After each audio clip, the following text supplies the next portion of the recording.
막장이라는 말이 있습니다. 막장 아시죠? 탄광의 맨 끝부분을 이르는 말입니다. 이 탄광에 지하 수십 미터, 수백 미터를 깊이 들어가서 마주하는 바로 그 탄광의 그 끝, 좁고 어둡고 위험한 그곳. 그것을 가려면 또 점점 좁아지기 때문에 기어서 가야 됩니다. 몸을 낮추고 기어서 가야 됩니다. 그러면 이 석탄가루가 온몸에 다 뒤집어 쓰게 됩니다. 그렇게 깊이 들어간 이 탄광의 굴 맨 끝 막장이라고 그럽니다. 여기서 밖에 나왔다가 다시 들어가는 것도 너무 어렵습니다. 그래서 이 막장에서는 밥 먹는 것도 이 막장에서 하고 생리 현상까지도 이 막장에서 해결해야 됩니다. 어느 한 시인이 이 광부 출신의 한 시인이 그래서 이 막장에서 일하는 광부들을 향해서 이렇게 표현했습니다. 지옥에서 가장 가까운 곳에서 노동하는 사람.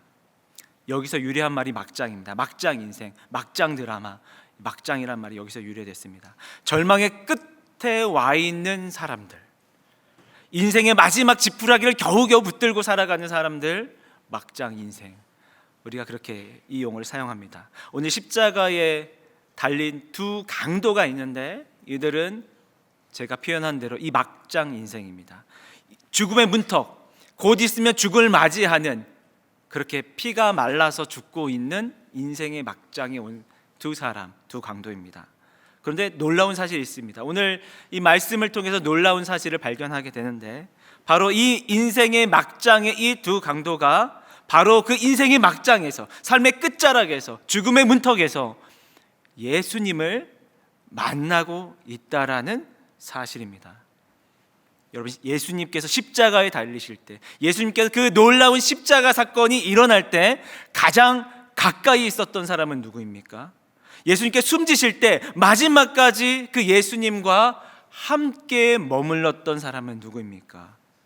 가족입니까? 아닙니다. 제자들입니까? 아닙니다. 가장 가까이 있었던 사람들은 인생 막장에 온 두 강도였습니다. 이 두 강도가 그 인생의 막장에서 예수님을 만납니다. 여기서 중요한 진리를 깨닫게 됩니다. 막장 인생이라도, 절망 가운데 인생이더라도, 소망이 없는 인생이더라도 바로 그 자리에서 예수님을 만날 수 있다. 그 예수님을 만나면 막장 인생도 변화받을 수 있다. 우리에게 소망 없는 자는 없습니다. 아무리 우리의 인생이 소망이 없다 할지라도, 절망만 가득할지라도, 정말 그 지하 수백 미터 들어갔던 막장 인생이다 할지라도, 거기서 벗어날 수 없는 인생이라고 남들은 얘기할지라도 예수님을 만날 수 있습니다. 그러나 또 한 가지, 우리는 이 말씀을 통해서 깨달을 수 있는, 또 놓치면 안 되는 또 한 가지의 교훈이 있습니다. 예수님을 만났는데 그 만남 중에서도 예수님을 만나서 변화받은 인생이 있고, 예수님을 만났지만 아무런 변화가 없는 인생도 있더라. 십자가에서 두 강도는 예수님을 만났습니다. 그렇게 인생 막장에서 예수님을 정말 기적과 같이 만났습니다. 그런데 이 두 사람의 결과가 너무나도 다릅니다. 한 사람은 그 인생 막장에서 예수님을 만나서 예수님께서 내가 있는 곳에 함께 있을 것이다, 그 음성을 듣습니다. 다른 한 사람은 아무런 변화가 없습니다. 그가 살아왔던 인생 그대로, 막장으로 가는 그 인생 그대로 그 삶이 끝마치게 됩니다. 변화가 있는 만남이 있고, 예수님을 만났지만 아무런 변화가 없는 만남도 있더라. 오늘 이 두 가지 교훈을 다시 한번 새겨봤으면 좋겠습니다. 소망 없는 인생 없습니다. 아무리 막장이더라도 소망 없는 인생 없습니다. 주님을 만나면 그 막장 인생이 변화됩니다. 그러나 두 번째, 내가 예수님을 만났다고 자부하지만 그때에 우리는 스스로 자문해 봐야 되는 것이죠. 나는 변화가 있는 만남이었는가? 변화가 없는 만남이었는가? 예수님과 만남을 통해서 나에게 나타난 뚜렷한 변화는 무엇입니까? 오늘 이 말씀을 통해서 소망 있는 만남, 변화가 있는 만남 다시 한번 점검해보고 또 그 만남을 향해 나아갈 수 있는 시간 되길 소원합니다. 오늘 세 가지를 한번 그래서 함께 나누면서 점검해 볼 텐데요. 우리가 변화 있는 만남, 그 소망 있는 만남을 위해서 첫 번째는 우리에게 그 뚜렷한 회심이 있는가를 점검해 봐야 됩니다. 복음을 받아들이기 위해서는 꼭 필요한 과정이 있습니다. 그것은 회개입니다. 다 잘 이해하고 계시죠? 그런데 우리가 이 회개라고 할 때에 좀 이 회개를 단순화시키는 경향이 있습니다. 어떠한 잘못에 대해서 뉘우침이죠. 제가 복음을 막 전도할 때도 그랬던 것 같아요. 이 성경 당신은 죄인이라고 인정하십니까? 라고 질문을 하면 다들 이게 표정이 싸해요. 그럼 이제 막 거의 생각해서 막 쥐어짜내는 거죠. 거짓말한 적 없습니까? 미워한 적 없습니까? 그럼 다 한 적 있다고. 그렇습니다. 모든 사람이 죄를 범하였습니다. 그렇게 복음을 전합니다. 그런데 최근에 신인류가 태어나면서 저는 그런 적 없는데요. 아니면 복음의 이 방어법인지 그런 분들도 계시더라고요. 말문이 막혔습니다. 복음을 받아들이기 위해서는 회개의 과정이 반드시 필요합니다. 그래서 그 세례 문답을 할 때도 꼭 질문하는 것이 있습니다. 자신이 죄인임을 인정하십니까? 라고 하면 세례 문답 오신 분들은 대부분 예라고 대답을 합니다. 그러면 이 회개에 대해서 잘 이분들이 정리를 했는지 다시 한번 질문합니다. 잘 공부해 오셨는데 또 그 자리가 되면 긴장해서 대답을 잘 못하실 때도 있어요. 근데 어렴풋이 이렇게 기억하면서 대답을 합니다. 죄를 깨닫는 거예요. 그리고 그 죄를 대해서 슬퍼하는 거예요. 그러면 제가 한 가지가 더 있습니다. 생각해 보세요. 라고 해요. 그 부분에 대해서 제가 짚어드립니다. 회개란 죄를 성령님께서 깨닫게 하시고 그 죄에 깨달은 죄에 대해서 슬퍼하고 기독교의 진정한 회개는 내가 잘못한 것에 뉘우침에서 그치는 것이 아니라 예수님께 나아가는 것입니다. 그래서 진정한 회개는 예수님께로 나아가는 것, 그리스도께로 돌아가는 대로 있습니다. 나에게 뚜렷한 회심이 있었는가? 예수님께 돌이킴이 있었는가? 돌아가고 있는가? 그리스도께로 돌아간다는 의미는 무엇일까요? 지금까지는 내 방법으로 해왔습니다. 지금까지 내 지혜로 해왔습니다. 내 방법을 추구하면서 살아왔던 것을 멈추고 그 주권을 주님께로, 그리스도께로 돌아가는 것이요. 지금까지는 내 기준으로 옳다고 여기고 내 판단으로 옳다 그르다 결론을 내렸습니다. 그런데 그것을 주님께 드리는 것입니다. 이제 내가 하는 것이 아니라 주님께서 하시는 것. 저희 막내 아들이 5살인데요. 본 거는 있어가지고요. 자기 장난감이 막 작동은 안 한대요. 자기가 고치겠다고 가지고 왔습니다. 그리고 드라이버를 달라고 해서 열심히 뭘 합니다. 이 녀석이 나중에 아주 뛰어난 엔지니어가 될 것 같습니다. 그렇지만 자꾸 헛돌아요. 건전지를 갈면 되는데 아빠가 도와줄까? 얘기하는데 듣질 않아요. 자기가 할 수 있대요. 어떻게 이 나사를 돌렸습니다. 열었습니다. 그리고 제가 건전지를 갖다 줬죠. 어느 것이 플러스고 마이너스인지 잘 몰라요. 이 스프링 있는 쪽이 평평한 곳을 하는 거야 라고 말해 줬는데 듣지 필요 없대요. 아빠 필요 없대요. 자기가 하겠답니다. 아주 힘듭니다. 내가 할 수 있다고. 이거는 아주 사소한 예화였고요. 장난감 우리 5살 아이가 고칠 수 있어요. 건전지 끼울 수 있습니다. 그런데 인생은 그렇게 못해요. 우리 삶은 그렇게 못해요. 주님께 돌아가는 것, 그것입니다. 당시 예수님께서 살았던 그 당시에는 십자가형은 주로 정치범들이 그 십자가형에 처형당했습니다. 이 로마의 입장에서 볼 때는 가장 극악무도한 세력은 누구였냐면 반란 세력인데, 그냥 그 정치범들이 어떤 이 정치적 이슈를 들고 나온 사람들이 아니라 무장 반란 세력들, 아주 이 유대인들의 독립을 위해서 아주 무력을 행사하는 사람들, 로마의 입장에서는 골칫덩어리였습니다. 그래서 그들을 십자가형에 처형하면 본보기가 되는 것이죠.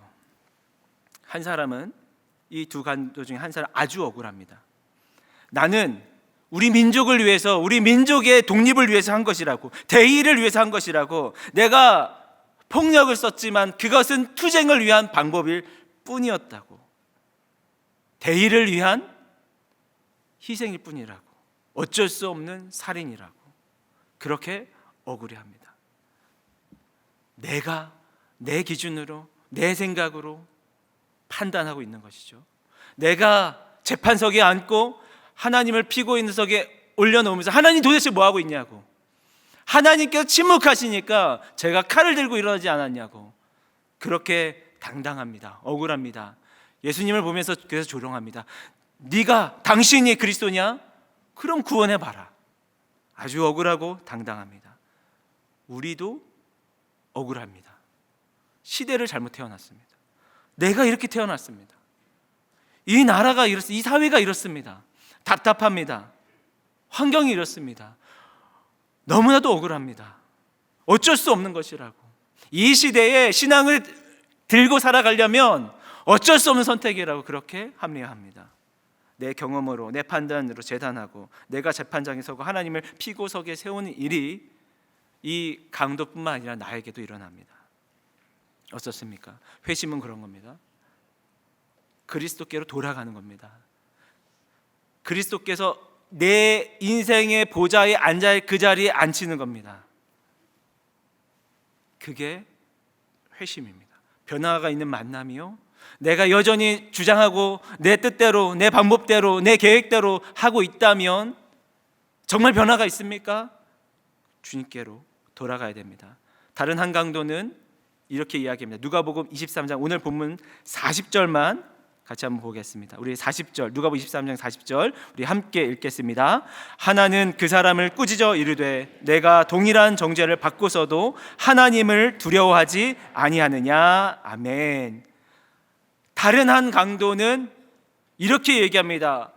그 예수님을 조롱하는 강도를 꾸짖으면서 네가 하나님을 두려워하지 않느냐라고 이야기합니다. 이 다른 이 강도는, 이 다른 편에 있었던 강도가 그냥 나 정말 이 보험이라도 드는 심정으로 혹시나라도 모르니 내세에 천국이라도 가봐야겠다라고, 하나님 제가 막차 타고서라도 천국 갈게요 하고 예수님께 그렇게 구원을 구했던 거라면 굳이 이런 말을 할 필요가 없습니다. 네가 하나님을 두려워하지 않느냐, 이것은 하나님을 경외하는 사람만 할 수 있습니다. 어쩌면 이 두 사람은 동료였을 것입니다. 함께 의기투합해서 그래 이 나라를 살려보자고, 그것이 내 생각과 내 방법이지만 그렇게 하다가 의도치 않는 일들을 저지르게 되었고, 누군가의 목숨을 빼앗게 되었고, 또 소동이 일어나서 로마 당국의 체포가 되어서 오늘 십자가형이 처해질 수 있습니다. 우리는 우리가 행한 일 때문에 이 보응을 받는 것이고, 너희가 어떻게 이 동일한 정죄를 바꿔서 하나님을 두려워하지 않을 수 있느냐?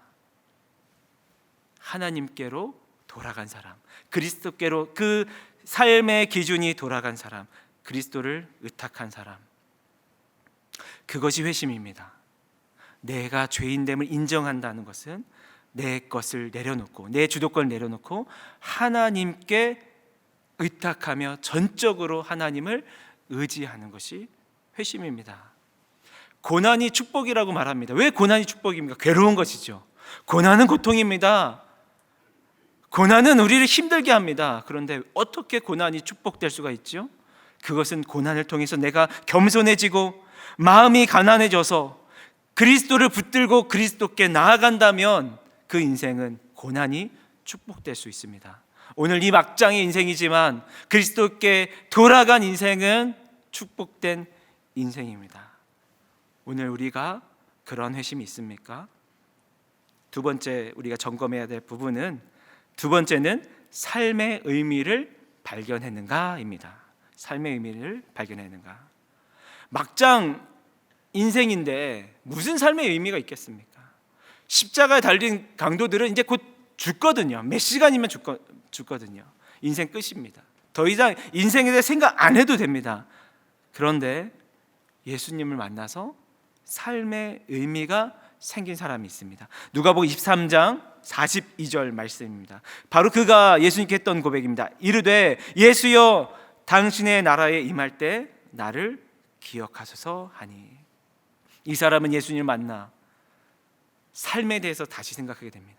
죽음에 대해서 다시 생각하게 됩니다. 천국에 대한 소망을 갖게 됩니다. 천국에 대한 소망을 소유하게 된 사람은 살아야 될 이유를 알게 됩니다. 어떻게 죽어야 하는지 알게 됩니다. 예수님을 만나니, 예수님을 통해서 그 인생이 변화가 된 것이죠. 사도 바울은 엄청난 커리어를 쌓은 사람입니다. 그런데 그의 고백이 내가 주 그리스도 예수를 아는 지식이 가장 고상하다.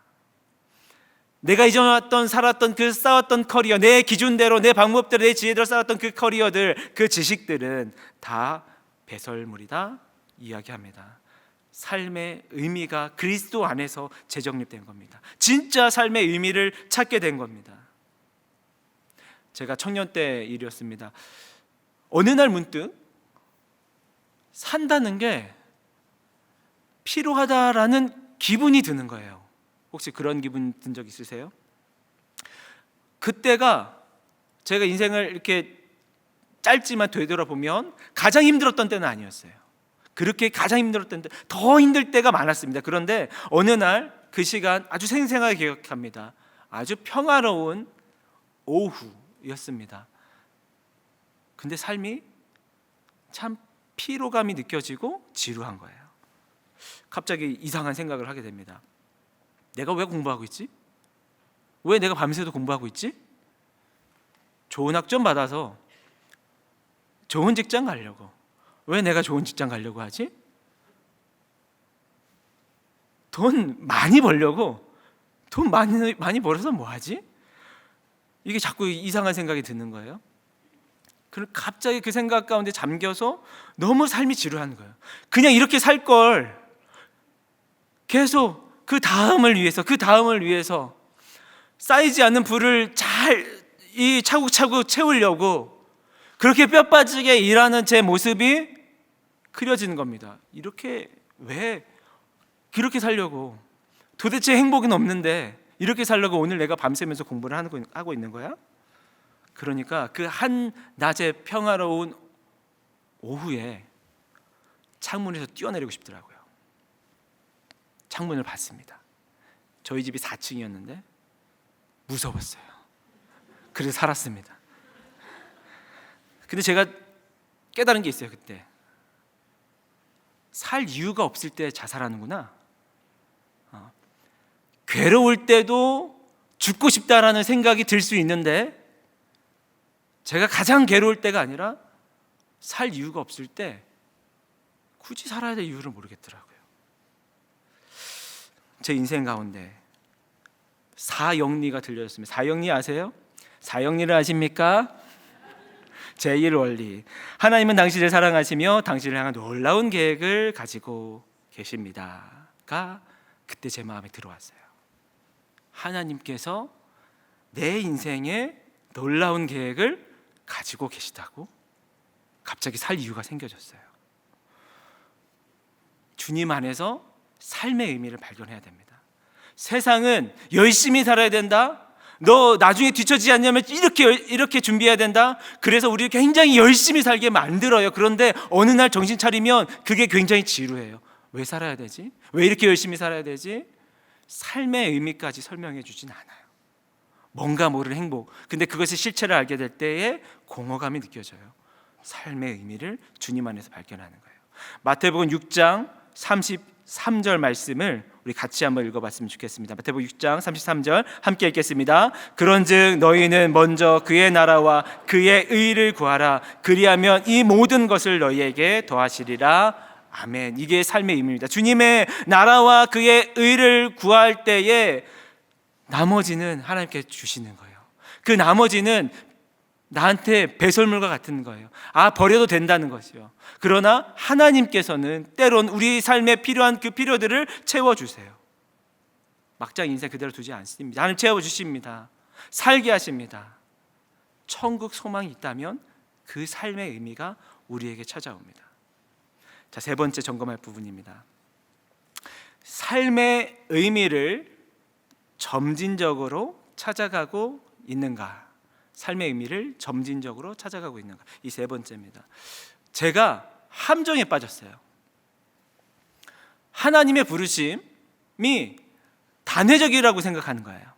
분명히 하나님께서 당신을 향한 놀라운 계획을 가지고 계십니다라는 그 말씀에 제가 반응해서 그렇구나, 나는 살아야 될 의미가 있구나라고 삶의 의미를 발견했는데 그 다음에 없는 거예요.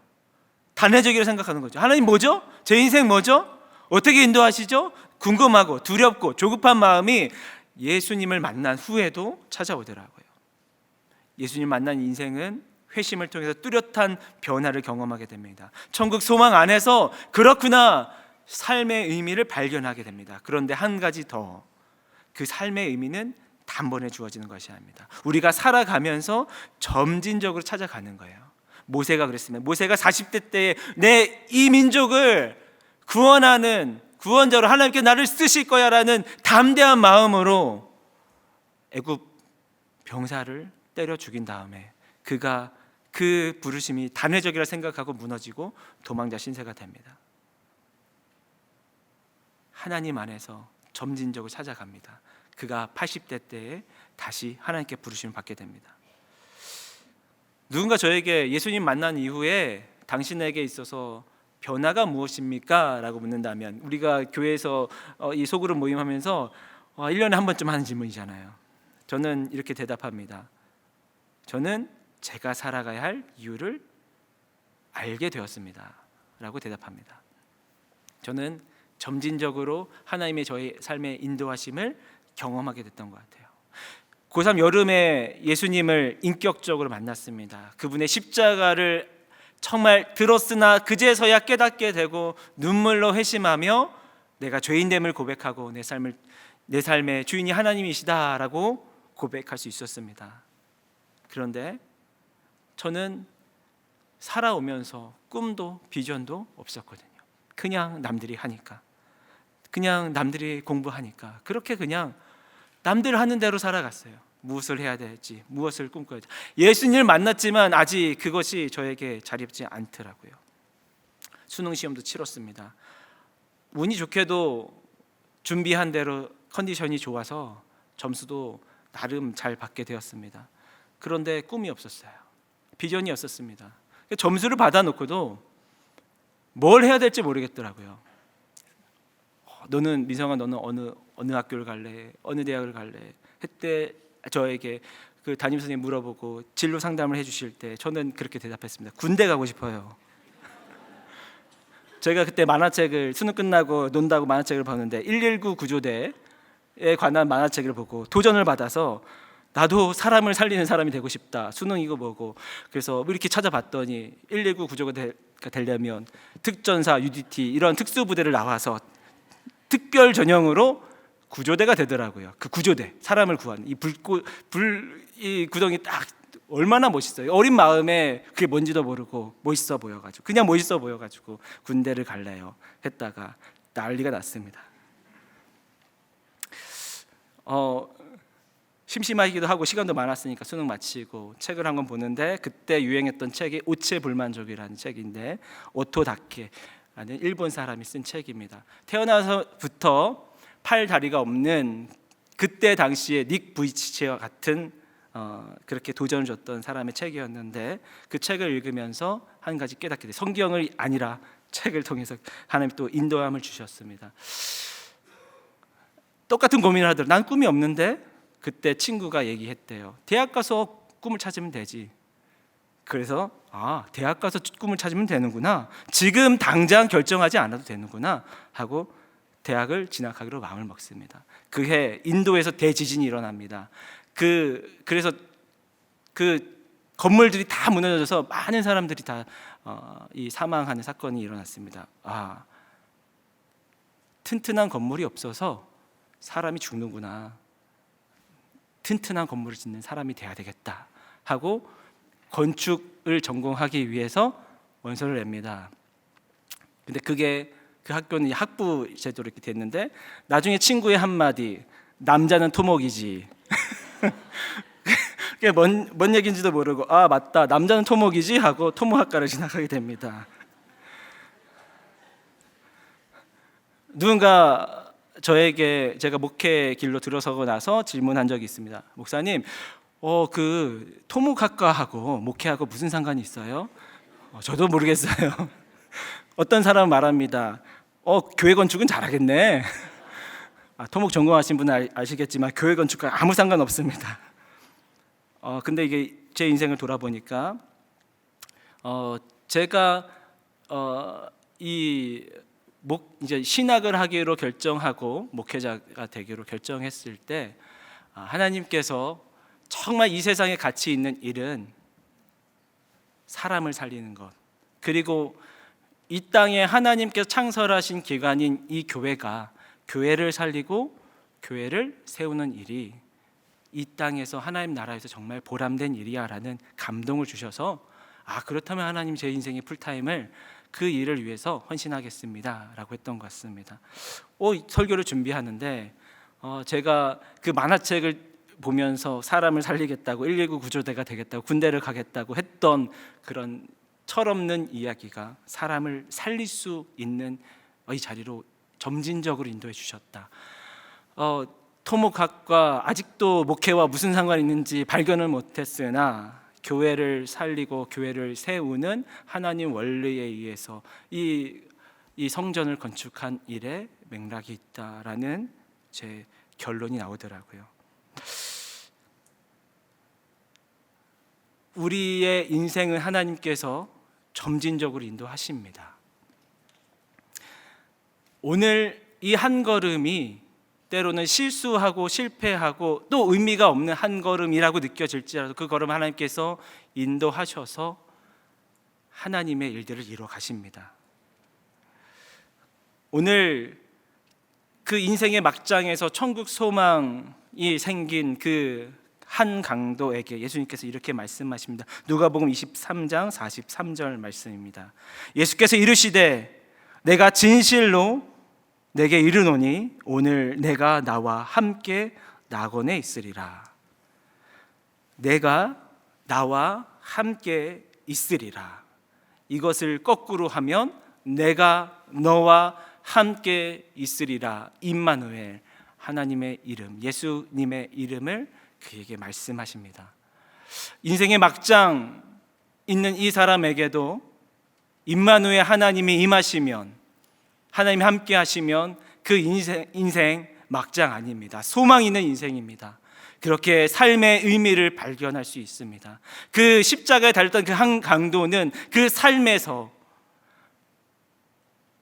할 수 있는 일이 그렇게 많지는 않았습니다. 옆에 있는 친구에게 하나님의 경외심을 보여주는 것, 그것 하나뿐이었습니다. 그런데 오늘 우리에게는 다릅니다. 우리는 주님의 은혜 아래에서 삶의 의미를 발견하고 점진적으로 더 발견해 나갈 수 있습니다. 제가 남자 성도님들 신방할 때 50대 성도님들 고민이 많으시더라고요. 50대 중반이 되면 조급함을 느끼시더라고요. 60대가 되면은 웃으시더라고요. 삶의 의미가 있습니다. 하나님의 부르심이 있습니다. 그 인생 이막에서 하나님께서 인도하시는 분명한 이유가 있으십니다. 그것을 붙들고 나아갈 때 하나님께서 오늘 이 한 강도에게 행하셨던 것 이상으로 기이한 일들을 우리 삶 가운데 인도하실 줄로 믿습니다. 말씀 맺겠습니다. 내일 수능입니다. 우리 수험생들이 지금도 마음 졸이며 시험을 준비하고 있습니다. 이 아이들에게는 이 시험이 아주 큰 산처럼 느껴질 겁니다. 이 큰 관문을 넘어갈 때 잘못 디디면 그 인생이 나락으로 떨어지지 않을까라는 두려움 속에 있을지도 모르겠습니다. 이 아이들에게 정말 예수 그리스도가 소망이며 예수 그리스도 안에서 막장은 없단다 말해주기 소원합니다.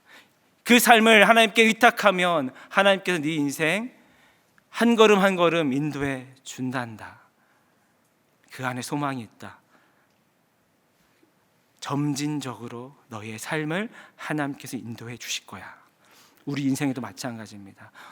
지금 막장 같은 그런 괴로움이 있습니까? 주님께 드리십시오. 그때에 우리 인생을 찾아오신 임마누엘 예수님께서 참 기쁨과 감격을 회복하고 삶의 의미를 주어서 정말 주님 안에서 꿈을 꾸며 살아가는 우리 모두가 되도록 함께 하실 줄 믿습니다.